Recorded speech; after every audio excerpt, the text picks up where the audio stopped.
Good morning mga kabilyar. Isang magandang umaga po. Naku, bumangon na rin ako. Alas 11 na. 2:45 pasok ko. Kaya pa. Ginawa ko, nagluto na lang ko ng Chinese chicken feet para manamis-namis na manghang. Ginisa ko siya sa ano. Pinakuluan ko muna. Actually, pagkakulo niya, malis yung lansa.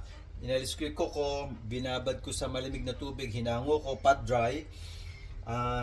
Fry ko nung medyo mag golden brown, hinango ko ulit, tapos nagisa na ako ng ano yan, sibuyas, bawang, bay leaves. Ito mga nilaho ko, sinama ko na rin ginisa yung ano, yung chili, green chili, labuyo.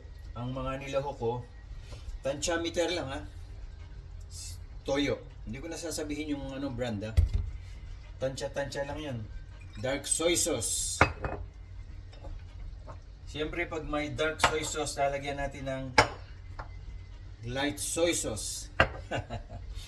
Lagyan natin ng black beans. Wala ako nung nasa kanan beans Nilagyan ko ng rice cooking wine. Nilagyan ko pa ng may chili na. Nilagyan ko pa rin ng crushed chili. Ang dami. Tapos nilagyan ko siya ng pamintang buo. Saka itong pamintang ito. Durog. Hindi ko na nilagyan ng ng asin, maalat na yun. Tapos nilagyan ko ng hindi ko ito nilagay. Yung kape yan Tapos nilagyan ko ng tubig hanggang mabawasan na.